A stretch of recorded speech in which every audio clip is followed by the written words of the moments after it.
Hi everybody, I'm Leo Bynum. I am a member of the Aero Club here for some years. And I've got a Piper Dakota that I fly, that I own, that I fly for myself. But I joined to get my hands on the retractable to work on my commercial and my CFI. And I did, before I get started on this, I want to give a shout out to Larry and John Daffer. They were my two primary CFIs for my commercial, which I passed about 2.5 months ago. I did actually pass. And I am already old school. Just so if you guys haven't heard, the day after I took my check ride, after how many decades? Maybe 60 years, they changed the rule and you no longer have to take your check ride in a retractable gear airplane. So instead of being upset, I should be happy because I don't have to do my CFI. I can do it in my own airplane. But anyway, thanks to Larry and John, they both made me a better pilot. In that spirit, let's see, I'm working on my CFI, and so what better way to maybe practice that than give a presentation on density altitude. So let's see, here we go. A little more about me as a pilot. I've been flying for a really long time. I've got about 3,600 hours. I've got a glider rating. I started with flying hang gliders. I've got my commercial rating. I got my instrument rating. And I'm not here because of that. I'm here because I'm, more or less kind of a reasonably smart guy, like most of you. And I can read performance charts about as well as most of you. Maybe better than some, maybe worse than others. But I know what I'm doing. And I have scared the absolute crap out of myself quite a few times. Well, quite a few, about maybe 3 or 4 times with density altitude. And so I kind of thought, somebody who's fairly smart and can read charts can walk into this trap. Maybe there's something more to be looked at. So with that, let's give it a go here. Experience is a hard teacher. I love this one. She gives the test first and the lesson afterward. And with density altitude, you are definitely playing that game. You need to know the answer before you need to know the outcome before you even get started. And so that's why this is such a big deal. So basics here, as we all know, in the summer season, density altitude is a major factor here. We've got high field elevations, we've got high terrain, so no surprise to anybody. Also no surprise, on a 90-degree day here, our field elevation is 5,300 feet, 5,300 feet. Density altitude on a 90-degree day is 8,300 feet, more than 50% higher. So, big deal. And most of you folks know this. All right. Now, I don't know if you guys in the back can see this, but that is an airplane sitting right in there. And that's my building at Sandia Labs. And that building sits about, down here, 2 miles almost exactly off the end of runway 8, a 13,000-foot runway.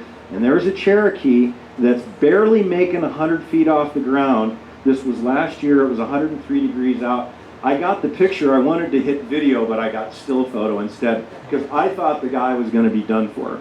And as it turned out, he kind of worked his way up a little bit.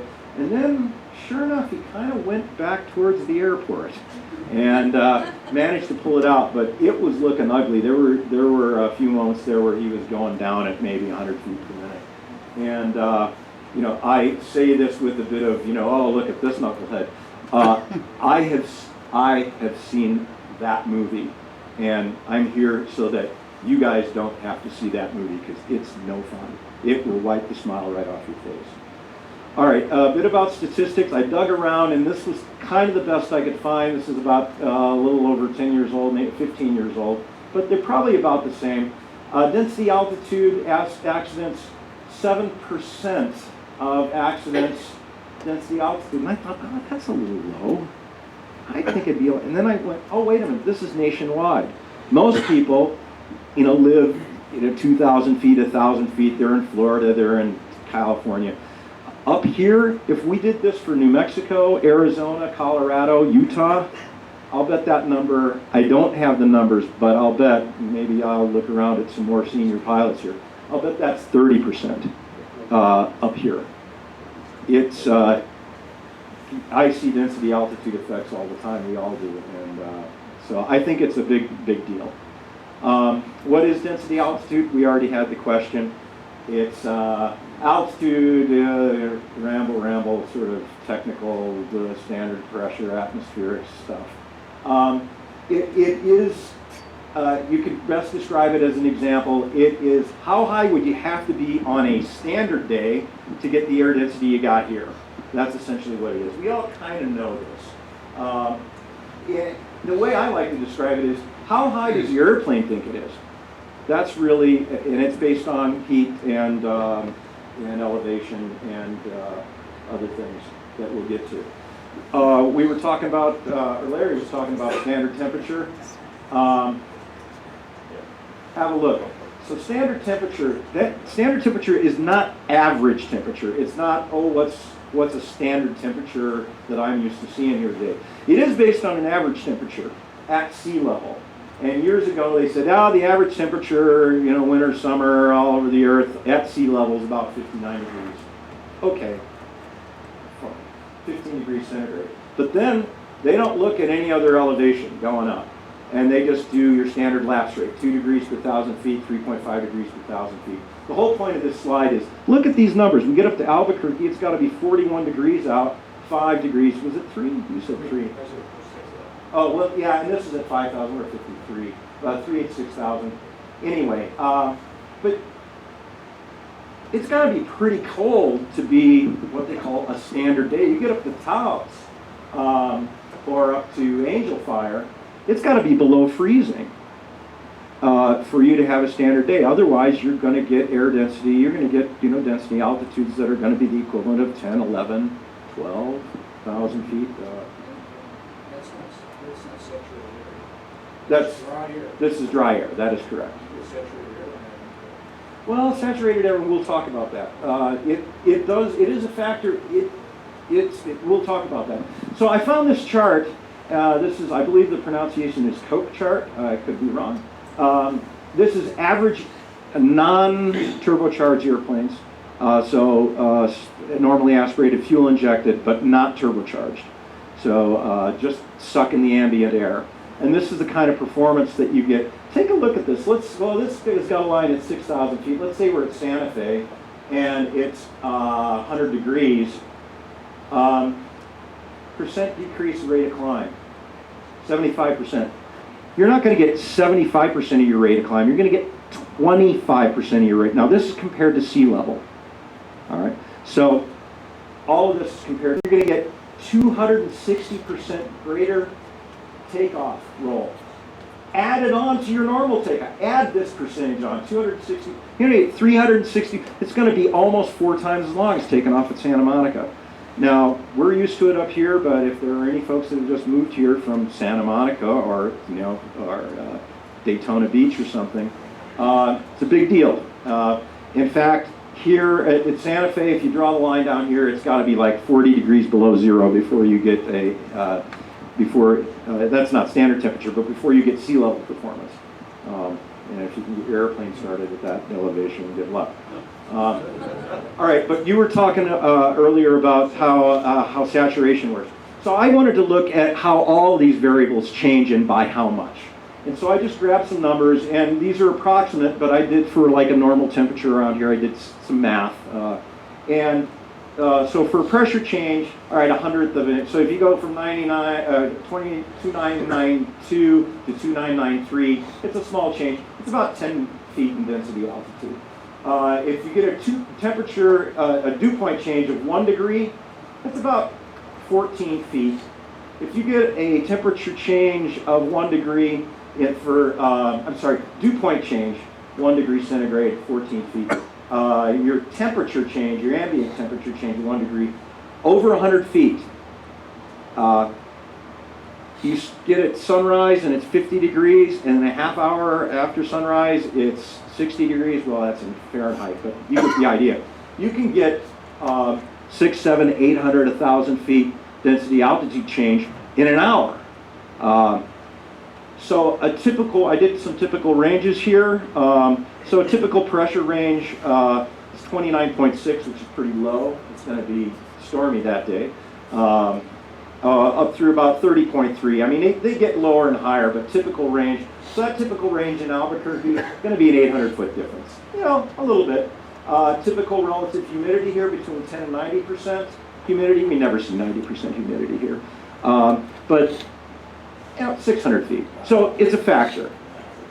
Typical temperature range from 14 to 101, 5,000 feet, plus or minus. That's a big range. So by far, temperature is the factor. In fact, I think on these whiz wheels, they don't even bother to factor in the relative humidity. You just go in and you just elevation, pressure, altitude, temperature. That's it, and forget about the rest of it. So again, they do affect it, but the humidity effects are minor. Okay. Why does it affect why does the altitude affect aircraft performance? There's less air for the wings to grab onto. There's less air for the propeller to grab onto. Of course, the propeller is just another rotating wing. There's less air going into the engine. This one is the big deal. The other ones you can kind of make up for by going a little faster, but this one really this is a big deal. It is eating away at your engine performance unless you're turbo boosted. Okay, now let's go, actually ignore this chart for a second. Let's do a little bit of math. Let's do some business math though. All right, let's say you've got a business, a small business. It makes $10,000 a month.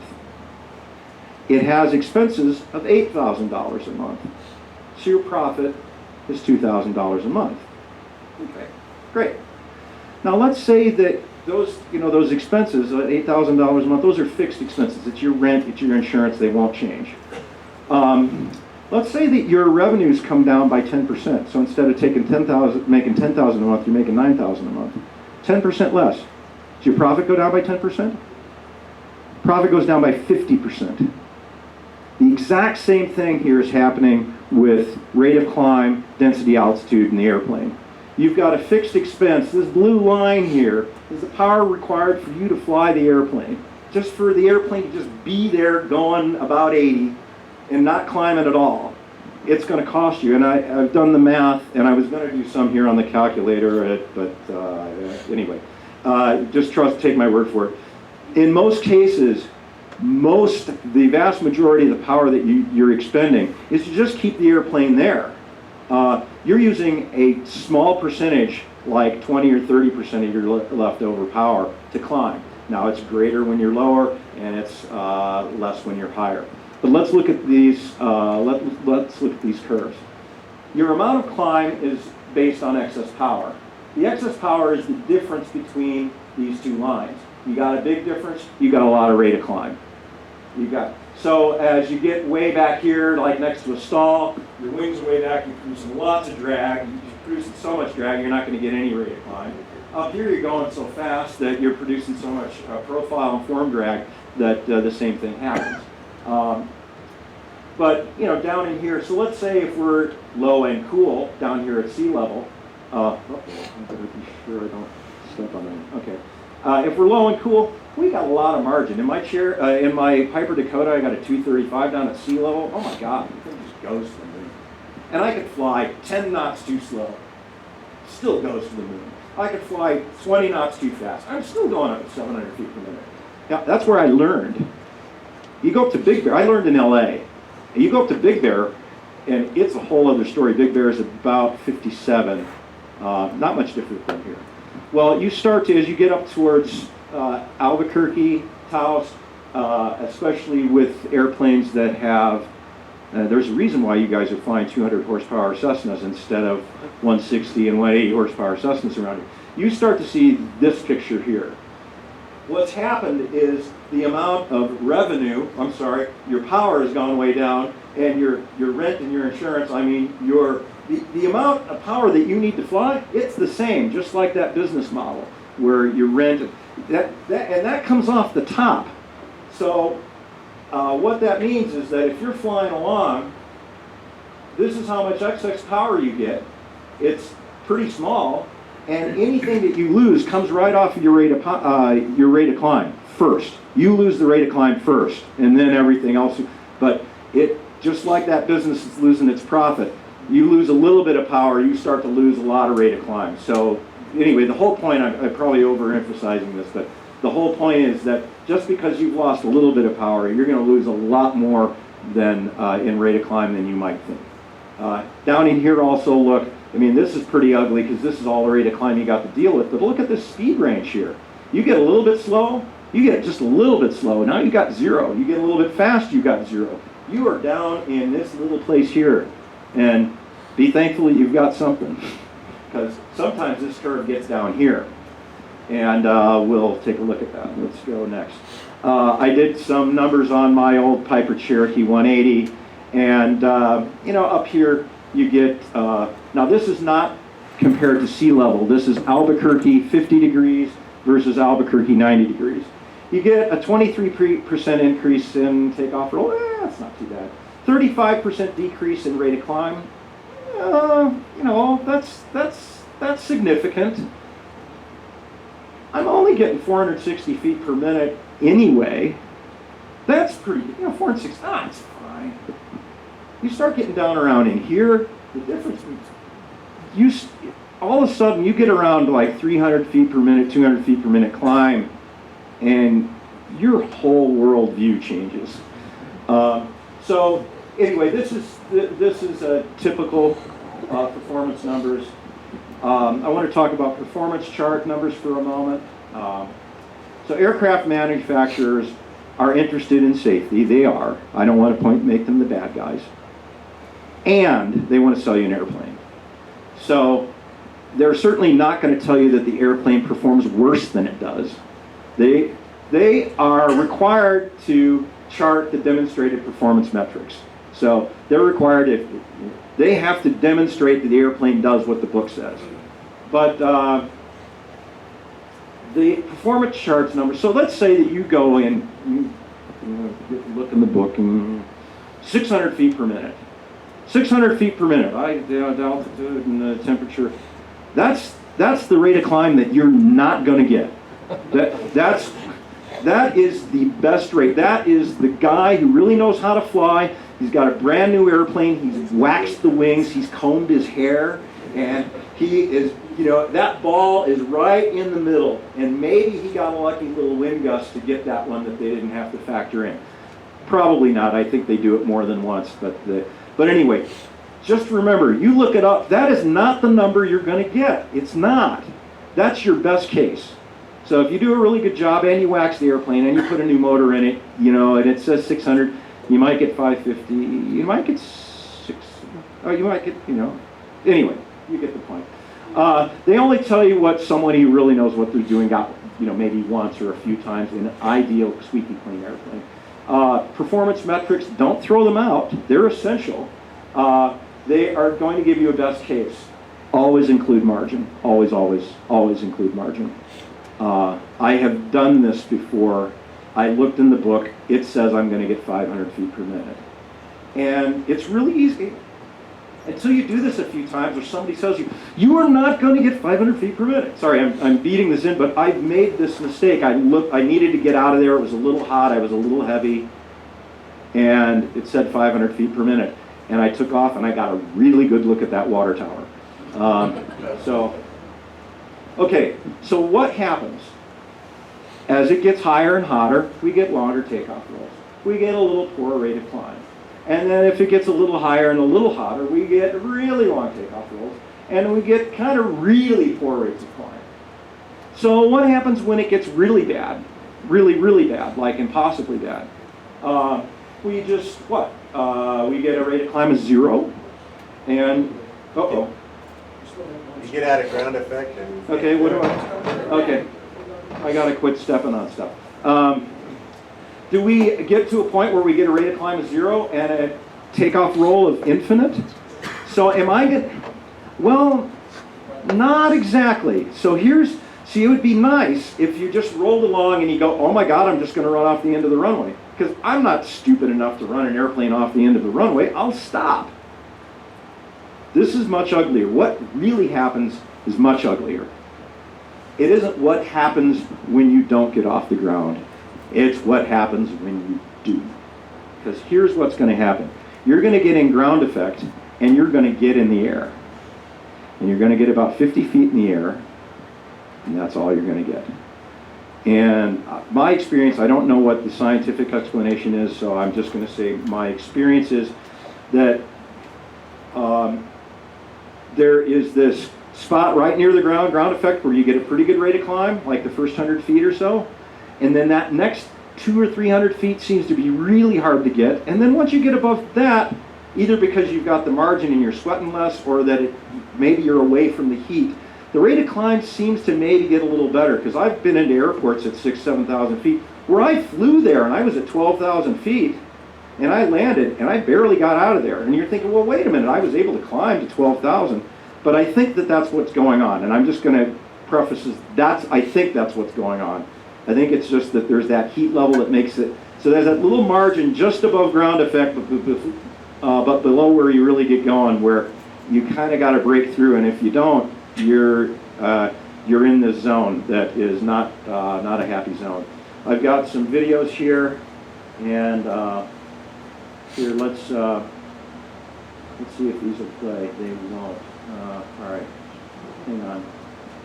I've got them here on the desktop.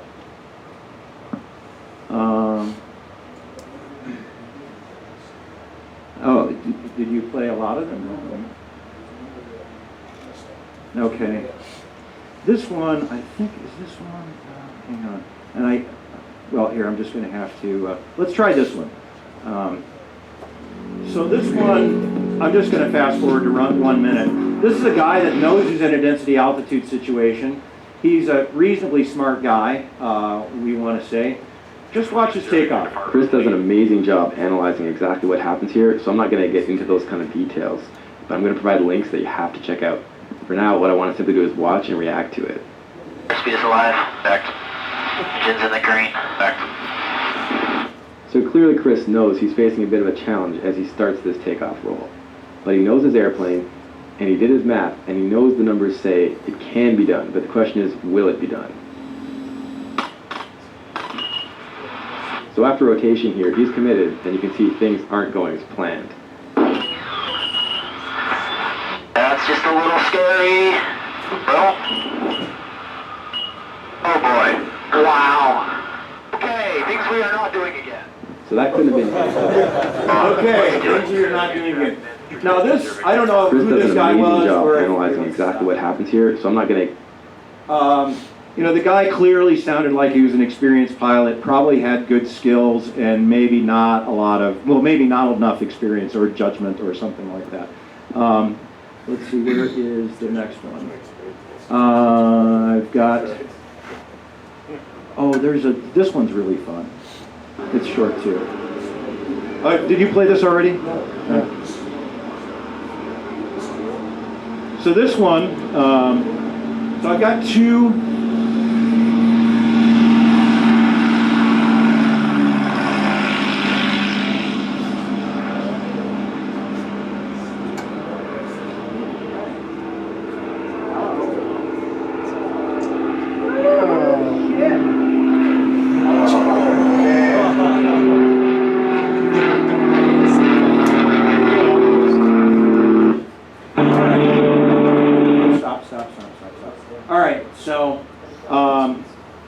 So those are the two where the guys made it. Now for the squeamish in the room, I've got one more where there are injuries, and I've got two more where there are fatalities. So just warning to our viewers. We've seen this one. Oh, you've seen this one? Well, it's short. Is that last guy lucky he pulled out of the water? Possibly. I don't know. I don't know that lucky is the word that I use to describe that guy. You know, all right, I'm going to say this now because it does get a little more grim. I used to have a flight instructor, and he used to say at these accidents, he'd say, blood and guts everywhere, but no brains. Anyway, I'm glad I saved this one before the ones that, so anyway, this is, this one, I think there were fatalities on this one. And you see, just like I'm describing, you get up, and now he's pulling back. And yeah, or he should have pulled the power, because he looks like he's going to get away with it, and then he hits something, and it's all right. Let's see. Escape. Let's make it stop. Where? What do I got here? How do I get? All right. This one.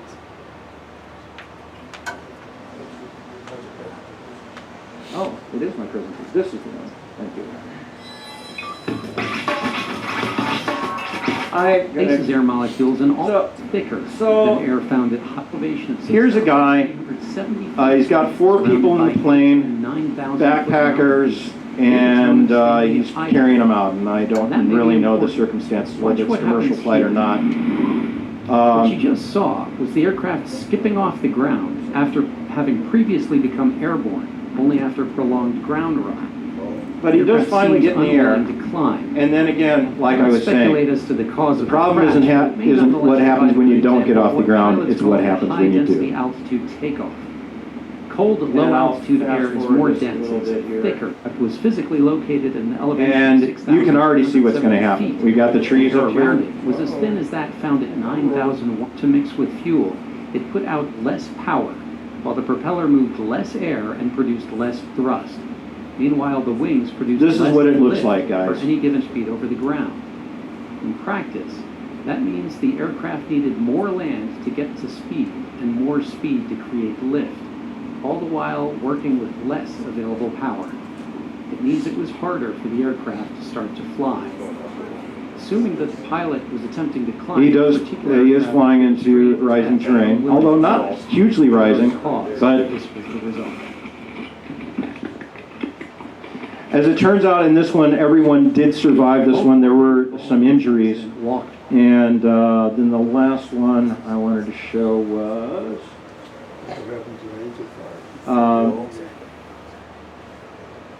let's see. Thank you. This one's a bit long, so I'm going to fast forward. The story of this is an airplane that disappeared back in the 80s, and they didn't find it for about 3 years. And when they found it, there's a guy and apparently a passenger who was videotaping the entire flight. And so they actually found out what was going on. The interesting thing here is this guy is flying up in Colorado. He's well up, he's 1,000 feet in the air or more, and he just keeps pressing on. He's flying, trying to fly across. Actually, I was up in, I took off out of Aspen this morning and flew down here. There's some high country up there. Anyway, and he just keeps going. He has plenty of opportunity. He barely clears some of these saddles, and he just keeps going and going and going. And look at how I'm thinking, turn around.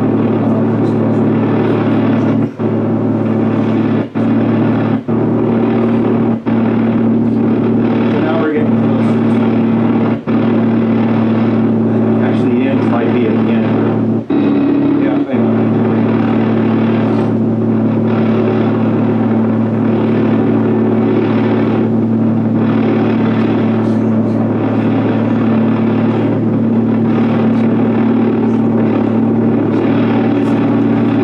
so I think he finally figures out he's not going to get over, and he decides to turn, and he starts pulling back. And you hear the stall horn? And then... hang on, running! And then the airplane actually... Yeah, then those guys did not make it. Anyway, sorry to... how am I doing on time? I guess I probably need to wrap it up here. I'm nearly done. Let's go... Where is the slideshow icon? There we go. Oops. Right here. So, there I was, flying along, and the air, like the guy in the first video, because I have seen that movie maybe at least one more time than I care to admit, which shows some lack of judgment on my part and or experience. But what can you do? So here you are. You're in the middle of this. You've already bitten off more than you can chew. What can you do? First of all, fly at VY. The urge is to pull back. The urge, it is going to grab everybody, unless you've got a lot of hours or you've had it beaten into your head. Your reflex is going to be to pull back. Don't. Now, if you know you're going to put it in the dirt, pull the power off and put it in the dirt. Don't try and crash with full power on. But fly at VY. You might get 200 feet per minute out of this thing. Make sure the ball's in the middle. This is stuff that I was really sloppy. I learned at sea level, and balls, whole ball out. Yeah, climb great. Coming out of Santa Fe on a hot day, have the ball in the middle. That's what it makes a big difference. Resist the urge to pull back. If you got retractable gear, throw the gear up. If you're flying a Piper Aero, throw the gear up, and then the gear doesn't come up. And you got to reach down and grab the gear override, and then throw the gear up, and then it'll come up. I did that one just as I was going over the trees. Mixture becomes a very big deal up here. That's why if you're full rich, prop full forward, steer to a clear area, maybe cross those power lines now while you're 100 feet in the air instead of, those are that's really all you've got. And again, you may be in serious trouble. There's really no backing out of this. Once you take off, once your wheels come off the runway, unless it's hugely long, 7,000 foot runway isn't all that long. Once your wheels come off the runway, you're pretty much committed, more than you really expected. I can tell you a couple of stories about mine, which maybe I'll save if we have some more time here. All right, I have one slide that encapsulates all. High plus hot equals bad. High altitude is bad for performance. High temperature is bad for performance. High and hot is really, really bad for performance. When it's high and hot, pay attention to the density altitude. Okay, discovery of the obvious. But don't let it surprise you. So many folks, they get into these situations and they're just surprised by it. So at least you should be ready and concerned before you take off. Oh my God, how high? Let's do the performance charts. Okay, that sort of thing. Check your performance charts and then leave some margin, because again, if the performance chart says you're going to get 800 feet per minute or 500 feet per minute, that's how much you're not going to get. That's your best. Let's see. Factor in your skills. Factor in the airplane, the engine age, how recently you waxed it. Factor in your skills. Nothing will make those performance numbers better. They only get worse. Those are the best you're going to get. So remember that. Don't go, oh, it's going to get 500 feet per minute. I know I said that 6 times, but you're not going to do that well. Know your plane's density altitude limits beforehand. Hey, maybe go off and do the math and work with your instructor and say, hey, this airplane, this is an 8,500 foot airplane, fully loaded, density altitude wise. Then you're good. Do the math up front. Let's see. If it's close, I should be okay. If you're 90% sure, if it's 90% sure, then you're only going to crash 10% of the time. You're playing a game where you always have to be right. You can be wrong by staying on the ground, and you could have made it, but the other way, you can't do that. All right, other considerations, weight. Now weight doesn't affect density altitude, but it certainly affects performance. So, what's your real load? My friend came on and he said, how much does that bag weigh? Only 20 pounds. You can see the veins sticking out of his arm, and you have to ask people how much they weigh. Just, people lie about their weight. Know what your weight is. One time I was coming out of Gallup, and it was just 2 of us, but we had full fuel, and we had a bunch of stuff in the back, and I'm thinking, oh, it's just 2 of us. If you do the math, I was like probably 100 below gross. Fuel, here, this is a big one. Maybe don't fill up. Go off with 1/3 a tank of fuel and go land in Cayman, or something like that. Time of day, go in the morning, go in the morning, go in the morning, go in the morning, go in the morning. Don't plan over optimistically. And it's amazing, even us smart folks, oh, we don't do that, but boy, it's Sunday and we got to get to work and I've got a presentation, and You're going to be later than you think. And I mean, I want to take off at 7. How many of us take off at 7? Well, we're taking off at 9. So keep that in mind. Landings. Landings, kind of not a problem. Yeah, you'll be faster. You're going to have an increased landing roll, all that stuff. But, you know, you can usually get in. Getting out, whole other deal. Doing a go-around, whole other deal. Let's see. Brief thing about wind. Will wind help your rate of climb? No. But yes. So in theory, no. Wind, the vertical and the horizontal are orthogonal to each other, meaning they are independent of each other. However, if you have a wind gradient, for every 20 feet you climb, you pick up another 5 knots, you bet that's going to help. So if, now don't count on it, but if you've got a headwind, it will help. I don't want you to get over optimistic about that, but in practice, yes. So what about tailwinds? Don't. Just, you know, unless you're at sea level, if you got a density altitude situation, and just do not. There are some exceptions. We could take a look at like Los Alamos. That's an interesting airport. We can talk about that for a second. I got to hurry here though. I'm almost done.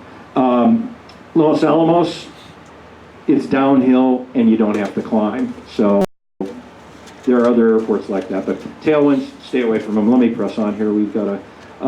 What I did in my airplane, really briefly, you know, the really simple one is, what's the density altitude that this plane can handle? And just know that number. That's a good thing. That's a good start. What I did for my airplane is I said, how much rate of climb do I really feel below which I'm not comfortable? So let's say it's 500 feet, 600 feet per minute.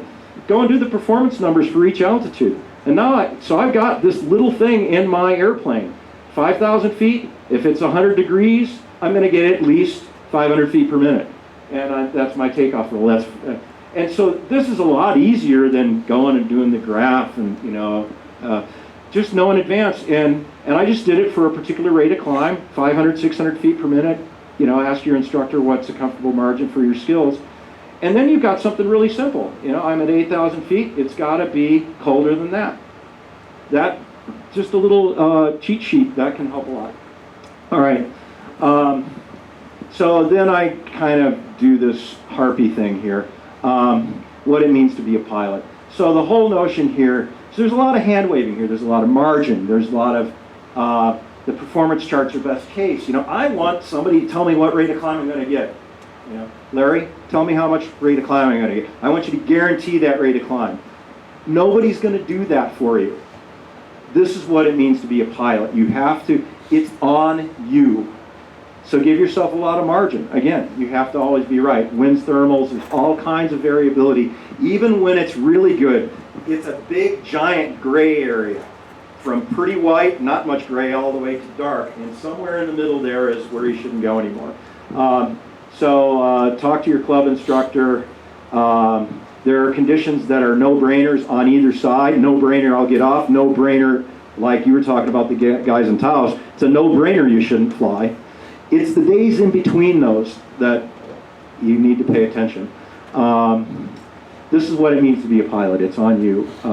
So learn what you can and know your airplane, know where it gets into the marginal zone, and then don't go. And again, don't go when you probably could have made it. That's when you don't want to go. You're in a game where you have to never be wrong. So get comfortable with it. Get comfortable with the fact that sometimes you will have to not go when you might have been able to make it. Get comfortable with not going when you might have been able to make it. All right, this is the end here. I crossed out afraid. Be very respectful of high density altitude. Know your airplane and its limits. If it's going to be high and hot, check the temperature forecast. Go early. Avoid afternoon, early evening takeoffs from high airports. When it's hot, check your performance. Leave plenty of margin after your performance charts. Carry less fuel.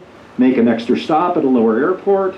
My Yeah. My scaring the crap out of myself up at Gallup was because I only wanted to have to stop once between Denver and LA. No, I won't do that again. Carry less fuel. If you get into the thick of it, first of all, stay at VY, reduce that urge to keep pulling back like one of those videos or a couple of those videos showed. Gear up, ball in the middle, mixture, prop full forward. Better not to go when you could have made it than the other way around. And that's all I got. Thank you. Thank you.